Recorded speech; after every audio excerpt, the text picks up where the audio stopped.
Losing the love of your life is an experience that I wouldn't even wish on my worst enemy. I'm Gina, and I had the misfortune of losing my husband only 2 years after getting married. To be honest, I had a great life with him. I had just quit my job due to my risky pregnancy and was really looking forward to welcoming my daughter into our lives. But fate had other plans in mind. My husband got diagnosed with cancer when he was in the final stage. He struggled for 3 months before the horrible illness took him away from me. During this time, we had to move in with my mother-in-law, Ellen, and father-in-law, Luke. They tried their best to support us, although I was the one taking full care of my husband. Still, we were grateful to have them house us when we couldn't afford rent anymore. When my husband passed away, I thought that I could rely on them for emotional support. Well, that was only wishful thinking on my end. As soon as my husband's funeral was over, Luke and Ellen started to treat me horribly. They even called me and my unborn daughter names because they considered us burdens. I assured them that I would soon find a job and start contributing to the bills, but they just wouldn't listen. Guys, they were not hurting for money. All their bills were being paid by my sister-in-law, Kathy, who had a very good job. Still, my in-laws were adamant that I was a burden and didn't deserve their help anymore. They said, "You better start looking at other options because I won't have a stranger living with us." "I'm not a stranger, Luke. I'm your own daughter-in-law." "Well, our son is not alive anymore, is he now? So you are nothing to us anymore, too." "Guys, I understand that you don't want me in your house. I promise I will move out after getting a job. Please, just let me stay here for a few days until the baby's born. You know this is a risky pregnancy." "In that case, you better lose the child." My spine chilled at what my father-in-law said. I had expected Ellen to intervene and tell him off, but she seemed to agree with him. They told me how this would be the best option since they didn't want any responsibility for the child. Not that I was asking them for anything. Things escalated when they drove me to an abortion clinic while telling me that they would take me for a health checkup. I kicked up a storm and left on my own. When I went back to the house, I was a crying mess and severely traumatized by Luke and Ellen trying to force me to abort my child. When they returned home, they said, "Why the hell did you run away from the clinic? We told you that you absolutely have to have an abortion." "Why are you doing this to me? I cannot abort my child. I will never do that." "We don't care, Gina. We are not going to take care of you and your child. Our son is dead, so you are not our problem anymore. The baby I'm carrying is your granddaughter, guys. How can you even think about doing this? I am not getting an abortion no matter how hard you try." "In that case, you better see yourself out. We will not have a stranger and her unwanted child living with us." I felt like I was hit with a ton of bricks. It hadn't even been a month since my husband died, and my in-laws wanted to kick me out. Ellen held me by my elbow and dragged me out of the house before I could do anything. Besides, I was outnumbered 2-1 and didn't want to risk hurting my child. All I could do was stand on the porch and cry while I said, "What? You're kicking me out? But I have no money. I gave you whatever was left because you said you paid for some hospital bills out of your pocket. Where will I go now? We don't care what happens to you. You have no place in our lives now that my son is dead. You better take you and your kids somewhere else." "You would do this to your own blood? This child is also your family, you know. I might be no one to you, but the child is your granddaughter." "We never wanted a granddaughter anyway. We won't allow you to use your child to weasel back into our lives. If you don't want to abort your child, you can die along with it." Those were some of the last words that my mother-in-law and father-in-law spoke to me before closing the door on my face. I was already a crying mess and didn't know what to do. They kicked me out without even letting me get my clothes and stuff from the house. Hell, I didn't even have the documents that I needed. I felt so broken and helpless at that moment. I sat on the porch crying for about 20 minutes before Gina and Luke told me to leave. They said, "Why the hell are you still here? I told you to get off my property." "Please don't do this to me. I have nowhere to go. At least let me stay here until I get a job and move out." "You have already mooched off of us enough. It's time you leave and never come back. If you don't leave immediately, I will be calling the cops." "Things will get even worse when we call the cops on you. If you know what's best for you, you need to leave." That was what it took for them to get rid of me. I knew they were serious about calling the cops. I also doubted how much the police would side with me since my name wasn't on the lease. I was a sobbing mess and scared for mine and my kids' safety, so I did what I could in the situation and started to walk away. After walking for about 3 blocks, I knew what I had to do. I called Kathy in the hope that she would help me, but as soon as she answered my call, I started to bawl like crazy. My pregnancy hormones and emotions were all over the place, and I couldn't keep it in anymore. Somehow, I told her where I was, but couldn't say anything else. Kathy was so alarmed at my crying and immediately drove to get me from where I was. Kathy brought me to her home and comforted me. She tried to calm me down and reminded me that my excessive sobbing may end up hurting the baby. She did her best to make my tears stop and didn't push for any kind of information. She even made me some food and gave me a smoothie. And when I finally calmed down, she said in a somber voice, "Tell me what's going on, Gina. I cannot see you in this condition. Did something happen?" "Yes, Kathy, something big happened.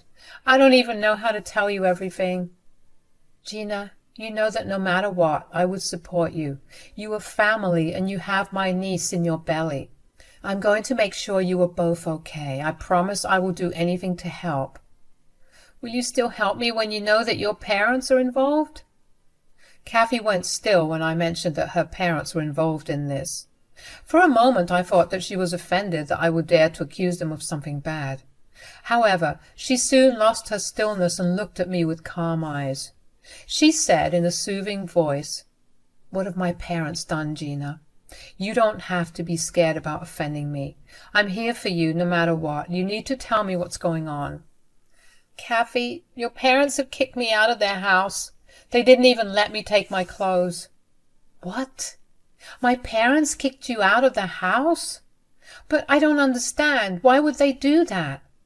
"I never told you anything, but they have been trying to make me get an abortion. They intentionally drove me to a clinic and were going to force me to have an abortion. Thankfully, the staff there understood the situation and didn't go against my words." Kathy looked extremely surprised when I basically told her everything. I looked into her eyes and could see the shock and anger in them. She was quiet for a few seconds before she shook her head and said, "I'm having a hard time believing this, Gina. You need to tell me more. Why would they do this?" "They didn't want me to have the baby. They think that they will be on the hook to take care of my baby and pay for her things. I tried to tell them that I would get a job, but they wouldn't listen." "Oh, God, what is wrong with them? Didn't my brother leave you some money before he died?" "Yes, he did leave me some money, but they took it away, saying that he had some pending medical bills. I don't even have a penny on me now, Kathy." "What in the world are you talking about? There are no pending medical bills. There never were. I paid all of his bills, so it doesn't affect my parents. They didn't have to shell out any money." "So they tricked me into giving them the little money I had left." The mere thought made me cry and break down in front of Kathy again. If I hadn't met Luke and Ellen, I wouldn't have known how cruel the world can be. They took advantage of my vulnerable state and scammed me out of money. They had no problem stealing from their late son's wife, who was pregnant with their first grandchild. Those two were completely evil. They would do anything for money. That was proved time and again. Kathy sat silently beside me as I cried again. After some time, she said, "I'm so sorry, Gina. I had no idea they would do this to you. Everything happened so fast, I didn't remember to inform you about the bills." No, Kathy. Please don't apologize to me. I should thank you for taking care of all the medical bills. I would have drowned in debt if it wasn't for you." I did what any family would do, Gina. Although judging by my parents' behavior, I can't say the same for everyone.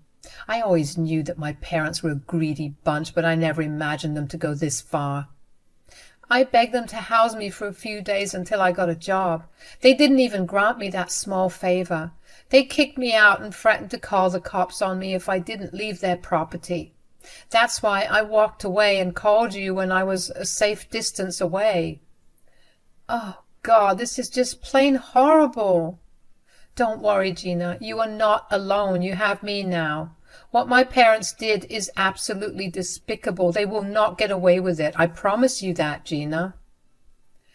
Kathy calmed me down while she called her parents. She said that she wanted to hear it in person. It wasn't like she didn't believe me. She simply wanted to see what excuses her parents would come up with. She said, "Mom, Dad, is it true that you kicked Gina out?" "What? Why would we do that, Kathy?" "Perhaps because she didn't get a freaking abortion like you asked her to." "Am I right, Mom and Dad?" "Kathy, you are misunderstanding us. We didn't mean any harm. We were just—" "What? Tell me what you were thinking when you tried to make Gina get rid of your own granddaughter. What kind of monsters are you?" Kathy yelled at her mom when it became clear that they did everything that I told her about. Just hearing them trying to justify their actions was enough to break my heart all over again. Even after being shouted at by their own daughter, Luke and Ellen continued to make excuses and said, "Kathy, you will not talk to us that way. We were doing what was best for us. Our son is no longer alive, so we shouldn't have to bear the burden of his wife and kid. It's not fair on us." "Yeah, we have worked hard for this retirement. We already sacrificed many months taking care of our son. We don't have any obligation to take care of his family now. We have done enough already." "We deserve to enjoy our retirement too, Kathy. We worked hard for it. We cannot afford to look after a child right now. If Gina doesn't get an abortion, I'm sure she will shackle us with the child's responsibilities." "Your father is right, Kathy. You should listen to us and kick her out too. Trust me. If you let her stay, she will sink her claws into you and bleed you dry. Just leave her out on the streets and let her fend for herself. It will make her come to her senses." I couldn't believe that Gina and Luke were still trying to get rid of me and my child. They were actually trying to convince Kathy to kick me out and leave me to fend for myself. Their words made me tear up again, and I started to think that there was no hope left for me and my child. Just when I thought that all hope was gone, Kathy angrily said to her parents, "What on earth is wrong with you guys? How can you speak about your own daughter-in-law and grandchild like that? Also, what hard work are you even talking about? You retired early only because I gave you money for rent and bills. This has nothing to do with hard work." "We are grateful for your help, Kathy. That's why we're saving you from being financially crippled by a stupid woman and her stupid baby." "I knew Gina would end up on your doorstep and try to get your money. Listen to me, dear. You have no obligation to help out Gina and her child. Your brother is already dead, so you have no relationship with Gina anymore. Just get rid of her." "Yeah, we'll even cover for you and tell everyone that Gina left on her own will. No one will know that we kicked her out." "No, I will do nothing of the sort. I am not shameless and evil like you two. I can't believe you two gave birth to me. I am thoroughly disgusted by your behavior." Now it was time for Luke and Ellen to be surprised. Kathy had never talked to them in this tone. I could tell that my sister-in-law was extremely mad and was ready to wreak havoc on her family. She loved my husband a lot and always told me that I was like a sister to her. Kathy was proving to me just how much she meant those words. She yelled at her parents while they sounded flustered. "What are you saying, Kathy? We are your parents, so you can't talk to us like this." "Yes, we raised you better than that, Kathy. You better watch your tone." "No, I will not watch my tone when I'm talking to such soulless people like you. Yes, you raised me right, but forgot to follow your own teachings. Honestly, I can't believe what you did to Gina. You two are disgusting." We are doing this to protect our assets and yours as well. You are villainizing us unnecessarily. Oh, really, Dad? You want to protect our assets? Tell me, what assets will you have when I stop helping you financially? Now this was a big blow to Luke and Ellen. They had never imagined that their own daughter would threaten to pull out her financial assistance for me. I was also surprised that Kathy was willing to take such a stand for me. Luke and Ellen absolutely refused to believe what Kathy was saying. They said, "What are you talking about, Kathy? Are you threatening us?" "I'm not threatening you, Dad. I'm telling you what I will be going to do." "Are you saying that you will cut off your financial assistance for that stupid woman?" "She is not stupid, Mom, and yes, I will do exactly that. Gina and my niece need me more than you two, who are perfectly capable of taking care of yourselves." "Kathy, you can't do this. Listen to me." "No, I'm done listening to you guys. You have already taken advantage of me. I won't let you do that anymore. Gina and my niece will get my help now. Looks like you will have to come up with the money for your rent and bills now." Luke and Gina were stunned and weren't expecting their day to turn out horribly wrong. What started off as a mission to kick me out ended up being a trap for them to lose their own house. The duo were now trying to backpedal and said, "You're being very unreasonable, Kathy. Fine, if you want to help them out so badly, we will take Gina in. Just send her over. We will figure things out."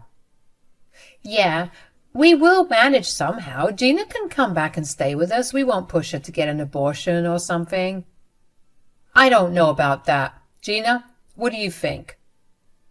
Now, Kathy was letting me take the stage and set things in place. She was smiling at me and hinting that it was my time to make Luke and Ellen pay for what they did. So I calmed myself down and said, "I don't know what to think. Luke and Ellen behaved horribly with me. They didn't even apologize to me for their behavior."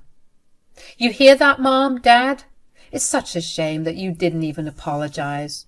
Okay, Gina, we apologize for what we tried to do. We take it all back." "Yeah, we're sorry, Gina. Why don't you come home so that we can make it up to you?" "I don't know, guys. I also can't get over the fact that you scammed me out of my late husband's money, even though Kathy had paid all the bills." "Oh, yes, we can't forget about that one. What was that all about, Mom, Dad? Why don't you hurry up and send money through PayPal?" Luke and Ellen were slowly getting trapped in their own sick and twisted plan.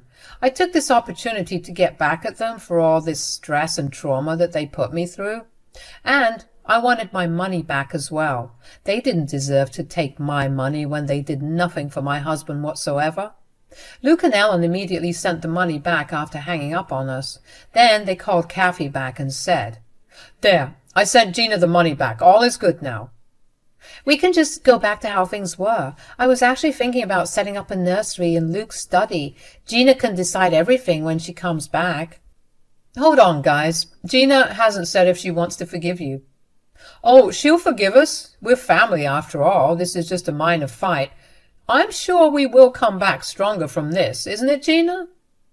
Luke and Ellen were now expectantly waiting for me to tell them that they were forgiven. The entitlement of those two horrible humans was really getting on my nerves. They thought that offering a mild apology and returning the money that they stole from me would be enough to forget everything. Well, they were dead wrong. I said, "No, you are not my family, and I definitely don't forgive you. In fact, I will never forgive you for what you tried to do." But we apologized and returned your money." "Gina, your granddaughter would want us in her life. I'm sure you want your child to grow up surrounded by family." "Don't pull my child into your mess. My child doesn't need grandparents who didn't want her in the first place. My decision is final. I would have forgiven you for trying to throw me out, but I cannot forgive you for trying to make me get rid of my baby." There, problem solved, guys. Gina said that she doesn't forgive you. You didn't want to shoulder her burden. I will do that for you. In return, I will be terminating my financial contribution to you. Luke and Ellen absolutely freaked out and started to beg me and Kathy to change our minds. It was pathetic, but also satisfying to see them suffer the consequences of their own actions. They cried and even tried to guilt trip us, but nothing worked. Kathy told them that she would drop by the house to get my stuff, and after that she was done with them. Oh, she also said that she would be contacting the cops to accompany her so that Ellen and Luke could not withhold my belongings from her. As promised, Kathy got and retrieved my things. She did take a cop along with her who happened to be her boyfriend, who we didn't know about. Apparently Luke and Ellen still cried and tried to beg Kathy for another chance. I had already blocked them by then. Kathy also took the liberty of informing all her extended family about what happened. Let's just say that they were not impressed with my in-laws and decided to support me instead. In the months that followed up to my giving birth, I was surrounded by love and care. I also got a job through a friend of mine, and I'm due to start as soon as my kid is old enough to be left in daycare. I'm staying with Kathy for the time being and hope to get my own place soon. However, Kathy insists on me saving up so that I can just buy a small house and secure my future permanently. Her boyfriend has been a huge help too. I got a restraining order against Ellen and Luke after getting witnesses' statements from the abortion clinic, so they can't come near me and my child anymore. My baby daughter is now healthy, and so am I. She has my husband's dark eyes, which made me cry the first time I saw them. Kathy has been a huge help and has cut off her parents indefinitely. From what she told me, Luke and Ellen ended up moving to a small apartment and going back to work due to financial problems. Karma did come back for them, and now they are finding themselves in the position that they wanted me to be in.